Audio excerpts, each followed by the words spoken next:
for all your lawn care needs, it's Nirvana! In this video, we will take a deep dive into the crazy and almost unbelievable stories surrounding Nirvana's 1992 MTV VMA performance. I will also be showing my new VMA Strat Build and all that went into it.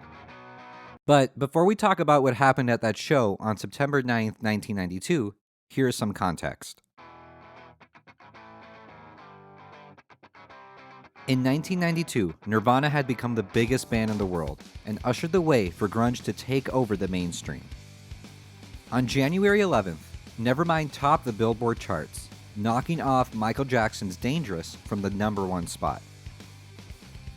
On that same night, Nirvana had their monumental first appearance on Saturday Night Live. This tremendous and historic day for the band also has its dark side. While Chris and Dave went to the Saturday Night Live after party, Kurt and Courtney went back to their hotel room to do heroin, and Kurt overdosed and died for the first time, having to be revived by Courtney. 2 weeks later, Nirvana embarked on their Pacific Rim tour from January 24th to February 22nd. This was their 6th month in a row on the road. They had basically been on tour consistently since the previous August. You can hear the exhaustion in the band during these Pacific Rim tour shows, but they still gave outstanding performances nonetheless. With them becoming the biggest band on the planet in January, the tour offers didn't stop and they only got bigger. Huge arena bands like Metallica and Guns N' Roses wanted Nirvana to open up for them. This would have been the prime time for Nirvana to capitalize on their newfound success and play to the biggest audiences of their career at that point, but Kurt turned them down and accepted no offers for after the Pacific Rim tour. After that tour was done, the band wouldn't play any shows for 4 months. This left a tremendous void in the new mainstream grunge takeover. Virtually everyone in the world was hungry for Nirvana, but from February to June, they were nowhere to be seen. And in that time, the band almost imploded. Kurt told Chris and Dave that he wanted to change the royalty agreement. Up until that point, the songwriting royalties were split evenly between the three, but Kurt felt that as the frontman, singer, and sole songwriter for the band, that he deserved a much larger slice of the pie. He wanted to change how the royalties were split up for both future sales and retroactively. This means that Chris and Dave would have to essentially pay back Kurt for royalties they had already earned and spent. Chris and Dave understandably felt betrayed and were livid, and initially didn't agree to these new terms. After Kurt threatened to end the band over this, the two of them agreed and the royalty agreement changed. The band continued to successfully work together and be friends, but the dynamic was never quite the same after this.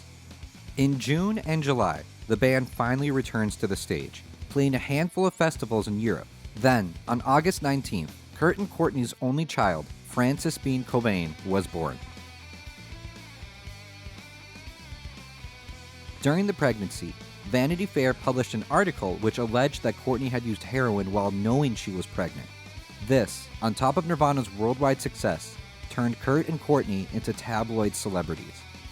Child Welfare Services launched an investigation into their parenting abilities, which led to Frances being removed from her parents' custody when she was 2 weeks old.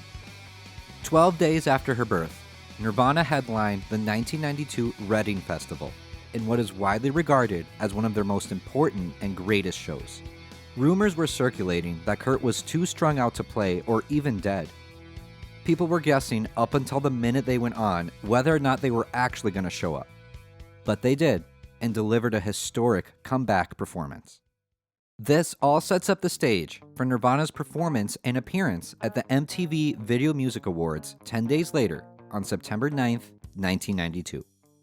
According to Dave in this interview that took place 2 days later on September 11th, Nirvana were originally asked to open the show and were given a 4.5-minute time slot.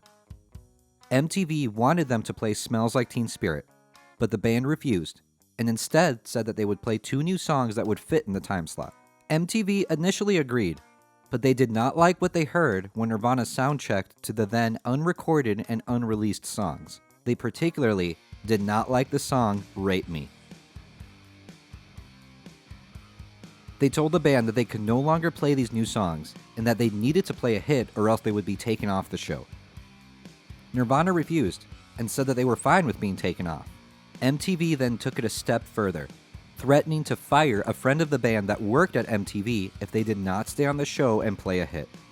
Not wanting their friend's career to be a casualty of this, they reluctantly agreed, but the compromise was that they'd play Lithium, which was their current single. MTV agreed, and rearranged the show for Nirvana to no longer open it, but to play in the middle. Guns N' Roses were also at the VMAs. Kurt and Axl Rose had a lot of petty beef between the two of them, and both parties were public about it. Here's a quote from Dave Grohl. I remember that when Nevermind first came out, Axl Rose was a really big fan of us. Guns N' Roses was about to do this massive stadium tour with Metallica, and they wanted us to open. So Axl had been calling Kurt non-stop. One day, we're walking through an airport and Kurt says, "Fuck, Axl Rose won't stop calling me." I think it represented something bigger. Nirvana didn't want to turn into Guns N' Roses. So Kurt started talking shit in interviews, and Axl started talking back. It went back and forth like 10th grade bullshit. Then we went to the awards and our trailers were all in the same 100 yards, and Courtney was there, which never makes anything easier. So it didn't take much to blow up into a full-fledged showdown. Kurt and Courtney were screaming at Axl. Axl screamed back. It was just soap opera bullshit. Axl Rose was resentful of Kurt turning down his tour requests, with the Vanity Fair drama being the biggest news in music. Just 5 days before the VMAs, he said at a Guns N' Roses show in Orlando, Florida, that Kurt was a junkie with a junkie wife, and said if their baby is born deformed, I think they both ought to go to prison. Before the VMAs, Kurt and Courtney were sitting outside of Nirvana's trailer with their newborn and saw Axl Rose and his entourage approaching. Courtney jokingly said to him, "Axl, do you want to be the godfather of our child?" According to Kurt, everyone was laughing, but Axl said to him, "You shut your bitch up, or I'm taking you down to the pavement." So Kurt sarcastically turns to Courtney and says, "Shut up, bitch." Not knowing how to respond, Axl walked away, but this brief interaction had its reverberations. Guns N' Roses bassist Duff McKagan, who later admitted he was both drunk and high at the VMAs, quickly heard about this interaction. He found Christ backstage and went after him, wanting to start a fistfight. Christ didn't refuse the offer, and the two of them started pushing each other around, before MTV producers broke it up and split them up.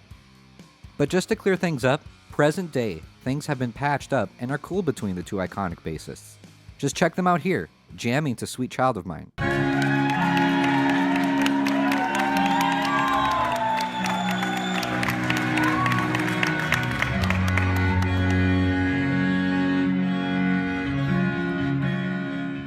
With the drama, with both Axl and Duff in the air, Nirvana took to the stage to perform. MTV was prepared to cut to commercial if the band started to play Rape Me.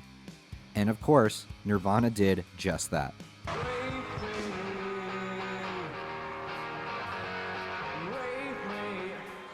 This supposedly sent the producers into a strong panic.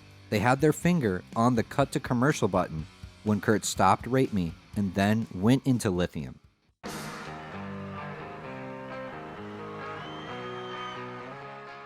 During the second bridge at the end of the song, Christ's bass cuts out completely. Instead of faking it through the rest of the song, he famously tosses his Gibson Ripper bass high up into the air, and being blinded by all the lights, misses the catch and the bass smacks him in the head. Here's a quote from Christ. "I'm plugged into some awful bass rig that's distorting terribly. I can barely hear what I'm playing, and the tone deteriorates into an inaudible mess. Fuck it. Time for the bass toss shtick. Up it goes. The only time I've ever dropped it was then in front of 300 million people. Ouch. I was fine, but faked like I was being knocked out. Perhaps expressing my inner torment over a taxing evening. Maybe I was just embarrassed." Christ pretends to struggle his way off stage, while Kurt and Dave proceed to destroy their gear, while Kurt's white Stratocaster is howling with feedback. Dave then famously goes to the mic and starts saying, "Hi Axl! Hi Axl! Where's Axl? Hi Axl! Hi Axl! Hi Axl!" This is him taunting the interaction that Axl and Kurt had just had, but we can only imagine how confused the audience and millions of people watching at home were. After the song was done, Kurt went below the stage where 2 pianos were mounted on a hydraulic lift. One was for Axl Rose and one was for Elton John. They were going to perform a duet together later in the show. Kurt spat on what he thought was Axl's piano. Here's a quote from Kurt. I spat on Axl's keyboard. It was either that or beat him up. We're down on this platform that brought us up hydraulically. I saw his piano there and I just had to take this opportunity and spit big goobers all over his keyboards. Turns out he took aim at the wrong target, as his guitar tech Ernie Bailey explains. Kurt came in laughing his ass off. He told me he just spit across the keys of Axl's piano as he left the stage.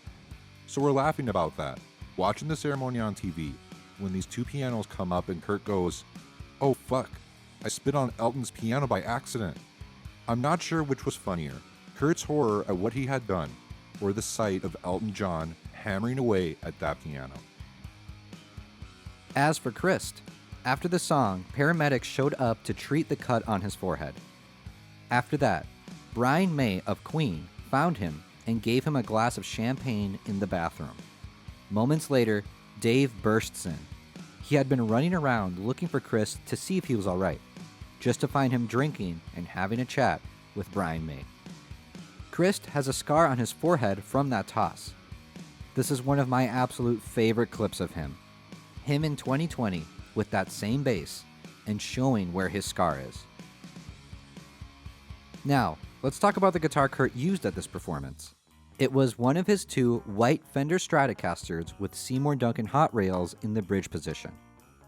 We can tell them apart by the color of the pickup. One had a black one, while the one he used at the VMAs had a white one. Kurt is most often recognized as a Jaguar and Mustang player, but he played Strats pretty much the same amount as he did his offsets.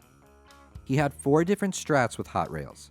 They were usually destined to get destroyed, but he must have liked the Strat and hot rail combo to go through 4 of them. This one in particular will always be known as the VMA Strat, but it was used through almost the entirety of 1992. First used on February 14th in Japan, and last used and destroyed in Argentina on October 30th. We have a few brief seconds of Kurt at the VMA soundcheck, and we can see that he has his Jaguar.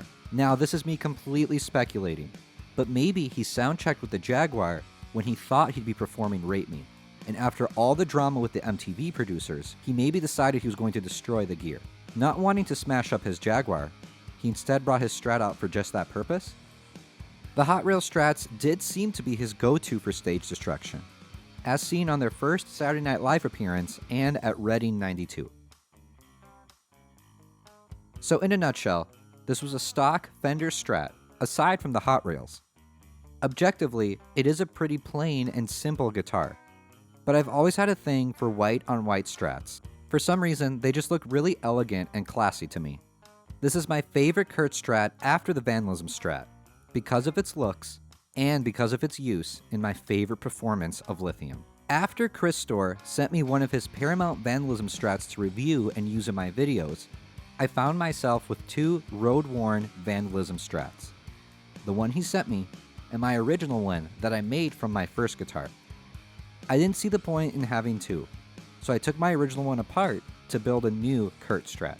I bought an Olympic White Squire Bullet body. It came with a loaded pickguard, but I quickly removed all 3 pickups and the pickguard itself.